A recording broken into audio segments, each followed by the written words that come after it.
Hello, everyone. Welcome to Chapter 19 of The Master of Everything. Chapter 19 is titled, The Dance to a Wrong-Minded View. I must say I had a good time from prison writing this chapter as well, with the fond memories and reflections of my once little daughter. Here it goes. Our egocentric mind would rather believe in magic than in miracles. This makes sense, since magic is an illusion, and we believe in love in nothingness. We have been taught that only Jesus was able to perform miracles. Much of the world does indeed live in the life of Jesus, and so with that in mind, let me ask you to consider a few questions. If a stranger showed up in your town and it was rumored that he could perform miracles, what would you say or think? Let's take this further and say, this stranger was a nice, trusting man who loved children, and most everyone, including the children, was drawn to him. Let's say that after a while of everyone admiring this man, he now made a statement that he was Jesus and that he was back to save the world. What would you think about this man who dared to call himself Jesus or Christ? Wouldn't someone, maybe even the local police, do a little investigation of this matter, just as they did 2,000 years ago? But if another man, strange to your town, and also a very nice man, and he claimed that he was a magician, and he proved to all that his magic tricks were one of a kind, what would you think or say about him? Would you feel safer with the magician or with the newly claimed Jesus in town? You can bet that most people would enjoy the magician's tricks and would condemn the so-called miracle worker. People haven't changed much over 2,000 years in the way they pass judgment. Deep down within us all, we know that miracles are real, but we must learn that we are of the will to perform them, guided by the Holy Spirit. I'm not talking about turning water into wine. I'm saying that everything we do create is a matter of our willingness to serve or to live our true free will. We may not even know we are performing a miracle. Someone left a book in a prison cabinet, for example. Did he think a miracle was going to occur? Probably not. This gesture didn't even become a miracle until long afterward, when the person it was intended for, which was me, found it. Whatever we alone make is of our body, in our body's own sight. We say it's real, but it's not real in the mind of God, where our own mind rests and creates. The meaning of the Last Judgment will end the confusion. For centuries now we've been taught to see the Last Judgment as fearsome, when really few have understood it. Due to the ego's misleading interpretation, religions have their reasons for forming their own meaning for it, most often to encourage the fear of God. However, God's Holy Spirit in us all prepares us for the Last Judgment, in that the sonship will lead the way. It will be a final healing for those minds that have not reawakened where wholeness is needed, and it will not be a day of punishment whatsoever. This final reawakening, a joyous and peaceful event in all minds, will take only an instant, as all minds will see themselves as the second coming of Christ, joined as one. We will be at one, which will be full atonement. We will see the ego for what it is, nothing. It will be the final process for bringing everyone to right-mindedness first, setting the order for that very instant when, as a whole, we step up to total oneness of mind. This is when one-mindedness will be known and no longer perceived. Our preparation for the Last Judgment does not entail special sacrifices or rituals. It simply asks that we start to understand the true meaning of healing. To heal is simply to understand that judgment of our past causes us pain and brings on illusions that we allow ourselves to be a part of. Healing is the process of trusting the Holy Spirit to undo the errors in our lives caused by illusory thinking. To trust the Holy Spirit in this is to trust yourself.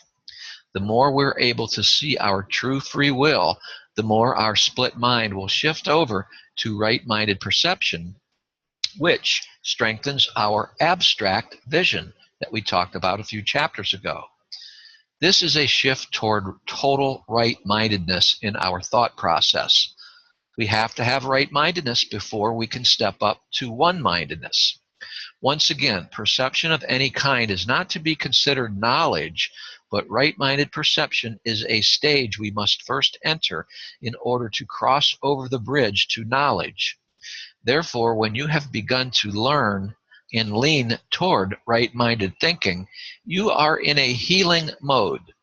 This is apparent in the change of mind we experience when we have times of anger, grief, worry, or frustration, and it is the Holy Spirit that has corrected our views on such matters, that has helped us to change our mind. When my oldest daughter, Erin, was only 12 years old, there was an issue with a boy-girl dance she wanted to attend at a local boys' club. The Boys Club was a civic organization and was considered a safe place. However, I was against her going to the dance because I felt she was too young to start mixing with boys, but she insisted and persisted, as 12-year-old girls will do, that she was indeed not too young. I can still hear her now trying to convince me of her maturity level, as she stated that she was almost a teenager. She claimed that all the other girls were allowed to go to the dance and that I, as her father, did not understand. She cried and said I didn't love her and added as many other boo-hoos as she could dream up. She continued angrily that she would get her mother to approve of the dance. Rather than continue the heated debate, I asked that we both let the issue rest over the weekend. The following day, an urge came over me to telephone the boys' club to find out more about the upcoming dance. I spoke to the club's manager, who was a counselor for kids, as well as the father of a preteen boy himself, so need I say he understood my concern. He assured me that the dance was set up for preteens only and was going to be well supervised. His confident voice over the telephone put me at ease, and now I was okay with Erin going to the dance. In fact, I volunteered to drive my daughter and her girlfriends to the dance on that evening. This, of course, allowed me to get a peek inside the dance hall so I could envision the time would be safely spent. This gave me a second assurance that everything would be okay and my daughter would be fine. On the night of the dance, Erin looked over at me in the front seat of my car as her loving father who cared about her. I could see this in her smile. We both felt good and excited about her first dance. The next day, following the dance, she appreciated me as her father and that her friends had the chance to meet her dad. It made her feel as though she could trust the love I held so deeply for her. I didn't realize it then, but now I can see it was the Holy Spirit within me guiding me to make the phone call to the boys' club, which started my change of mind. My own judgment thoughts about such a dance frightened me and were negative, wrong-minded, perceived notions of older boys taking advantage of my little girl. It was illusory thinking, to say the least, but the Holy Spirit used my wrong-minded thoughts to bring out my responsibility for protecting my daughter. Only when I was able to realize the dance was safe, as well as offering a growing up experience for my daughter, Erin, did my mind shift automatically over to right-mindedness. Did I ever have the knowledge that she would be safe? No, not entirely, although, as her father, I did shift over to the knowledge that it was in Erin's best interest for many reasons that she attend the dance. But my right-minded perception was strong enough to allow my daughter and myself to have this experience. The Holy Spirit used time as his tool to shift my perception and allow truth to be seen. As for now, in my later years, I see this as a great example for me in understanding my own healing process, where once again, time was used within the universal law of cause and effect. Was it a magic trick or was it a miracle? That's the end of this session, and in the next session we will enter chapter 20. Thank you.